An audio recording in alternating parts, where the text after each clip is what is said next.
Welcome to This Explainer. Today, we are digging into a truly mind-bending historical puzzle. We're investigating a direct, undeniable connection between the ancient Chera capital of Tamil Nadu and the legendary Valley of the Kings in Egypt. I am absolutely thrilled to share this deep dive with you today because the evidence we're about to look at, it completely rewrites the history of global maritime trade and cultural exchange. We're going to explore how an ancient, highly advanced civilization left its linguistic footprint across the globe, literally etched into the stone of Egyptian archaeological sites. This isn't just some dry lesson in antiquity, it is a profound look at how deeply interconnected our world was, thousands of years before anyone even thought about the concept of modern globalization. So here is the massive question we have to answer. How does one single phrase end up carved into the stones of two entirely different ancient civilizations, separated by thousands of miles of treacherous ocean and scorching desert? To unravel this mystery, we're going to examine ancient artifacts that completely shatter our modern conventional understanding of early global trade networks. You see, we aren't just talking about local sailors cautiously navigating familiar coastlines. No, we are talking about highly sophisticated, fearless global voyagers. These merchants possessed the absolute navigational mastery required to turn vast oceans into bustling highways of commerce and culture. And honestly, it all starts with just two words, Sikai Kottran. This exact phrase, discovered thousands of miles apart, serves as a permanent, undeniable fingerprint of a massive, highly advanced maritime bridge. Sikai Kottran wasn't just some random scribble, It was a deliberate, permanent mark left by someone who fully intended for their presence in a foreign land to be known for millennia to come. When you find the exact same specific identifier in two distinct ancient hubs, it literally forces us to rethink everything we know about how ancient people communicated, how they traveled, and how they built their legacies.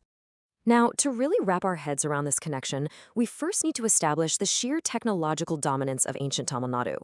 Let's talk about metallurgy. Advanced iron smelting in this region dates back more than 5 millennia.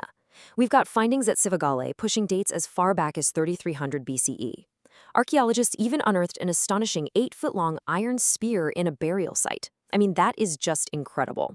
This mastery of iron is the foundation of our whole story. It gave ancient Tamils the sophisticated tools, the formidable weapons, and most importantly, the advanced shipbuilding capabilities they needed to confidently conquer the global oceans. And that brings us to the physical proof, the smoking gun, if you will. On one side of the world, we have the Pugalur inscription found near Karur in Tamil Nadu. On the other side, we have an inscription recently uncovered deep inside Egyptian tombs.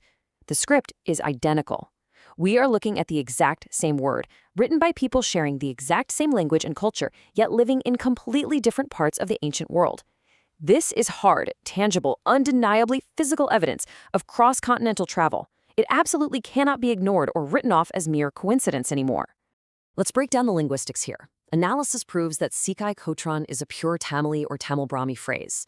Sikai translates to hair or crown, and Kottran translates to king, leader, or crown monarch. This is a huge deal because it definitively challenges those older, widespread assumptions that early trade languages in the region were exclusively Sanskrit or Prakrit. What we're actually looking at is an independent, deeply rooted Tamil language being utilized as a global medium of communication thousands of years ago. It points to a culture so confident in its own native tongue that they proudly exported it across the seas. Which brings us to a truly major breakthrough. Recently, an international seminar in Chennai highlighted a groundbreaking, jaw-dropping discovery. 30 distinct ancient graffiti inscriptions were found deep inside Egyptian archaeological sites, specifically around the Valley of the Kings and the Red Sea ports. Think about that for a second. 30 unique historical signatures, just waiting in the dark for centuries to be properly identified and deciphered. These inscriptions hold the key to a completely lost chapter of international relations. But here is the absolute kicker, the ratio. Out of those 30 ancient inscriptions found in Egypt, an overwhelming 20 were written purely in Tamil. The remaining 10 were a mix of Sanskrit, Prakrit, and Kharosthi. This proportion is absolutely crucial. It proves a dominant and undeniably powerful Tamil presence in ancient Egypt. It clearly demonstrates that Tamil merchants were the primary drivers of this specific trade route, vastly outnumbering other linguistic groups who were operating in these exact same historical hotspots. Now, you might be wondering, and it's a great question, who actually verified all this data? Because in a historical explainer like this, sourcing is everything. Well, this isn't just some regional claim born out of local pride. Independent researchers rigorously verified and deciphered these scripts. Specifically, we're talking about renowned experts like Strach from Switzerland and Charlotte Schmid from the French School of Ancient Studies. They studied these Egyptian inscriptions and confirmed, beyond a shadow of a doubt, that they were indeed Tamil-Brahmi. Having top-tier international experts validate these findings completely cements this as unbiased historical fact. So what exactly did these independent experts read on those ancient walls? They found ancient Tamil names. Alongside Sikai Kottran, they deciphered names like Satan and Kopan. These inscriptions were literal signatures left behind by wealthy Tamil merchants during their extensive overseas expeditions. It's wild to think about, but just as a tourist today might carve their name into a wall to say, "I was here," these ancient merchants were leaving their permanent mark on the grandest monuments of the Egyptian empire, basically ensuring their global travels were recorded in stone forever. But it's the geography of where these names were found that truly flips the narrative. Let's quickly trace the merchants' journey. They didn't just land their ships at the Red Sea ports and hang around the coast to trade. No, they crossed the harsh, unforgiving Egyptian desert and traveled deep inland toward Cairo and the Valley of the Kings. This tells us they weren't just conducting quick, on-the-fly border transactions. They were driven by immense wealth, unparalleled security, and a genuine cultural curiosity to explore the very heart of Egypt. Now, how exactly did they fund this ancient inland tourism? Through an incredibly lucrative bilateral trade network where the balance of trade was heavily in favor of the Tamils. While foreign merchants might bring some silk or wine, the Tamils largely exported absolute luxury goods, things like pepper, pearls, and fine textiles. And in return, they didn't want goods, they demanded solid foreign gold. They weren't just trading to survive, they were accumulating massive, unparalleled wealth, essentially draining the gold reserves of Western empires and channeling it straight into ancient India. And we know this for a fact because historical figures were actively complaining about it. Heavy hitters like Pliny the Elder and Ptolemy actually lamented this massive wealth transfer. Pliny essentially warned that the continuous drain of Roman gold into the hands of Tamil merchant fleets, often just to buy pearls for Roman women, was straight up devastating their empire's economy. The ancient Tamils dictated the terms of trade, they chose gold, and in doing so, they transformed their homeland into an absolute economic powerhouse of the ancient world. Naturally, all this immense wealth allowed for an unprecedented level of leisure. One highly fascinating inscription found in an 8th century Egyptian tomb simply translates to, "Kupin came, saw, and left." Just think about the sheer casual confidence of that statement for a second. It indicates that thousands of years ago, a wealthy Tamil merchant had the resources, the free time, and the personal security to travel to a completely different continent simply to sightsee, leave a brief, almost humorous Yelp review carved in stone, and comfortably sail back home. Let's pivot for a moment and look at the broader societal implications of the script they were actually using, Tamili. What makes Tamili so extraordinary is that it wasn't just some elite code reserved for royal edicts or religious texts. Not at all. Evidence from archaeological sites like Kila D shows everyday names literally scratched into cooking pottery. This proves the script was utilized by commoners, by potters, by everyday citizens. Ancient Tamil society possessed incredibly high literacy rates. Even the average person buying a daily household item could read and write their own name.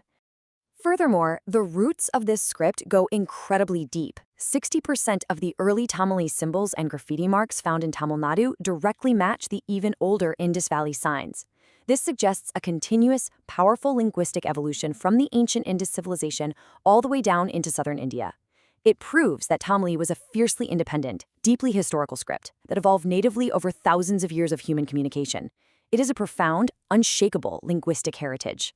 So, because of their advanced iron technology, their widespread literacy, and their profound trade surplus, the ancient Tamils basically commanded the global economy. They operated with a mindset that we would totally recognize today. We are not job seekers, we are job creators. Historical texts actually reveal that Pandyan kings hired heavily armed Roman and Greek guards to protect their fortresses. They were paying foreign soldiers lucrative salaries, effectively acting as the ancient world's premier employers. It completely flips the typical historical narrative on its head, doesn't it? All right, let's pull all of these threads together in our deep analysis. We are looking at a civilization armed with 5,300-year-old iron technology. We have a society that generated a profound global trade surplus, literally pulling in Roman gold by the boatload. We've got wealthy merchants engaging in inland Egyptian tourism purely for cultural enrichment. And underpinning it all, an independent, highly literate population using their native Tamil script. This was a sophisticated, dominant culture that left an absolutely indelible mark on the ancient world. So based on the rigorous independent archaeological decipherment by global experts, those identical stone inscriptions found both in Karur and the Valley of the Kings, and the incredibly robust timeline of technological dominance, this definitive historical connection earns a near-flawless score of 9.5 out of 10. The evidence is physical, it is internationally verified, and it completely analytically reshapes how we view the sheer depth of ancient global connectivity. All of this leaves us with one final, undeniable provocation to ponder. If we are only just verifying this right now, if we are only just realizing that ancient Tamil merchants were the true kings of the early global economy, casually touring the pyramids and commanding Roman guards, what other massive historical truths remain buried beneath the sands of time? I really hope this explainer sparked your curiosity as much as it did mine. Keep questioning, keep learning, and I'll see you in the next one.